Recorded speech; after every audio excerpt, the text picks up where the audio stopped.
You've been told that hard work and hustle are the keys to success. But what if I told you that not trying might actually get you further? Intro. Think about it. Every time we push, we strain, and every time we force, we stress. Yet, some of the most remarkable successes come to people who don't seem to be trying at all. There's actually an entire philosophy around this, a way of thinking and living that teaches us to let go, ease up, and still get to where we want to be.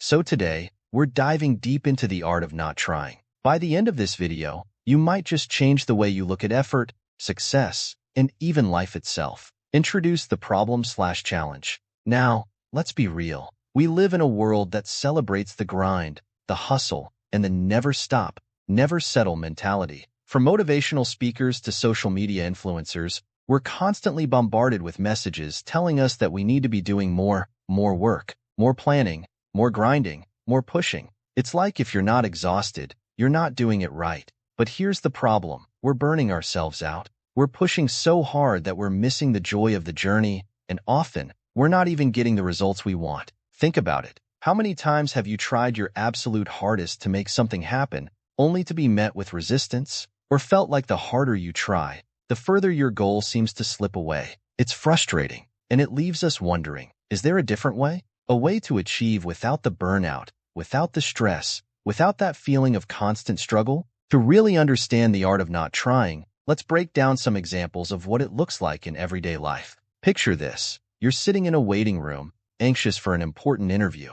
Your mind races with ways to impress, to say the right things, to avoid saying the wrong things. You're rehearsing every possible answer and stressing about every potential question. Now, what happens when you walk into the room? That nervousness, the pressure you've put on yourself to perform perfectly, often shows. You might stumble over your words or feel a tightness in your chest that makes it hard to focus. You're so focused on doing everything right that you can't actually be yourself. But if you entered that interview with a calm confidence, with a mindset that says, "I'll do my best and see what happens," your energy would be completely different. You'd allow yourself to respond naturally, without overthinking every word. This is what the art of not trying can look like. Doing what you need to do, but not forcing it, not squeezing every last bit of effort out of yourself in the hopes of controlling an outcome. It's showing up fully, without pushing so hard that you lose yourself in the process. And this doesn't just apply to interviews or high-pressure situations.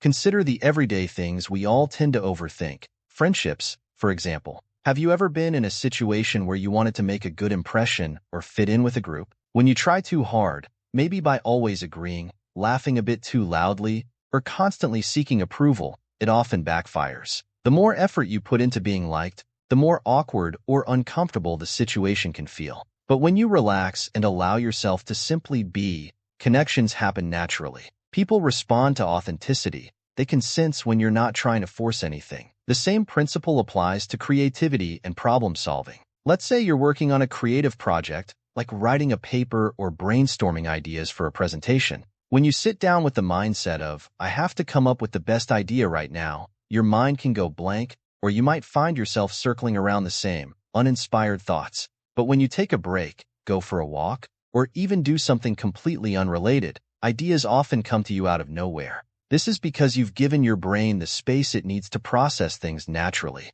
It's like loosening a tight grip. When you release the tension, things start to flow. And believe it or not, this concept has been backed up by research. In psychology, there's something called the default mode network, a network of regions in the brain that lights up when we're not focused on any specific task. In other words, when we're daydreaming, relaxing, or just spacing out. Studies show that this default mode network is responsible for some of our best ideas and most creative problem solving. When we're trying too hard or over-focusing, this network is suppressed. But when we give ourselves a mental break, our brain starts connecting ideas in new and surprising ways. So sometimes, the best thing we can do for productivity or creativity is actually nothing at all. In addition to creativity, the art of not trying can have a huge impact on our relationships. Think about it. How many times have you seen people in relationships that seem to fall apart because one person is trying too hard to control or fix things? When we constantly try to steer or mold a relationship to be a certain way, it can create friction.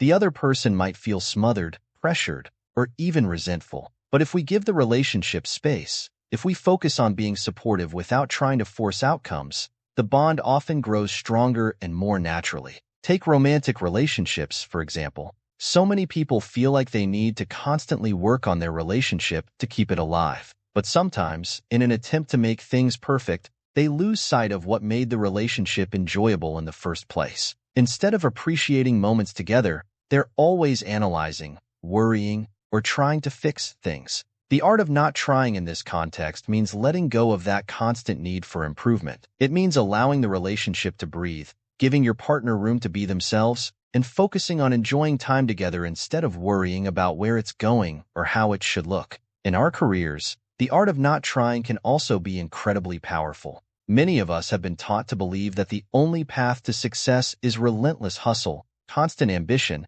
and never being satisfied with where we are. But what happens when you push yourself to that extreme? Burnout, stress, and eventually a loss of passion. Instead of enjoying the work, you're focused only on results. When we embrace the art of not trying, we shift from a mindset of constant striving to one of trust and flow. We put in effort, but we trust that with time, things will unfold as they're meant to. This is something we see in successful people across industries. Those who seem to achieve effortlessly often follow their interests, listen to their intuition, and trust that things will come together. They don't push themselves to the point of exhaustion. Instead, they work with a sense of calm purpose, taking breaks when they need to and not fixating on every single detail. So, how can you bring the art of not trying into your own work life? Start by identifying where you're holding on too tightly. Is it a project you're obsessing over? A goal you're constantly chasing, even though it's making you miserable? Try giving yourself a bit of space. Focus on doing good work, but don't micromanage every outcome. Give yourself permission to step back and trust that the process will bring you where you need to go. One of the most counterintuitive truths is that letting go can actually increase your effectiveness. When you stop obsessing over every detail and stop trying to control every aspect of a situation, you often perform better. It's like an athlete who's in the zone. They're not overthinking every move. They're just letting it happen naturally. In the same way, when we trust in our skills, talents, and preparation, we can approach challenges with a calm confidence that allows us to shine. It's also worth mentioning that embracing the art of not trying doesn't mean becoming lazy or avoiding work. In fact, it's quite the opposite. This philosophy is about working with intention and clarity without overexerting or exhausting ourselves. It's about understanding that while effort is essential, forcing things often leads to stress, tension, and resistance. When we find the balance between putting in effort and letting go of the need to control every outcome, we create a healthier, more sustainable approach to success. In the end, practicing the art of not trying requires a shift in mindset. It's about realizing that life isn't a constant battle to be won or a puzzle to be solved. By letting go, by easing up on ourselves, we open up space for creativity, growth, and true fulfillment. And the best part?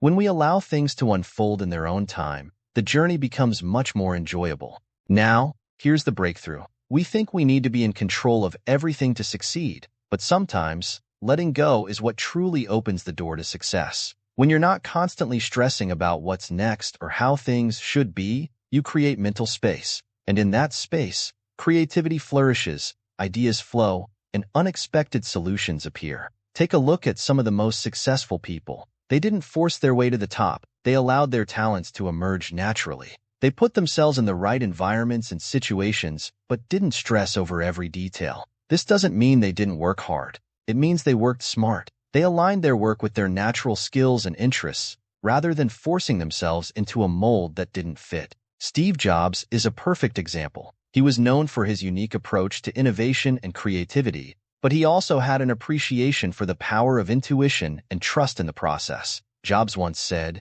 "You can't connect the dots looking forward. You can only connect them looking backward. So you have to trust that the dots will somehow connect in your future." This quote perfectly illustrates the art of not trying, of putting in effort, but letting go of rigid expectations. Another key moment in understanding the art of not trying comes from examining what happens when we try too hard. Psychologists call it paradoxical intention, where the more you try to do something, the harder it becomes to actually achieve it. Think of trying to fall asleep. The harder you try, the more awake you feel. Or trying to come up with a creative idea, only to end up with a mental block. When we're fixated on an outcome, it often slips away.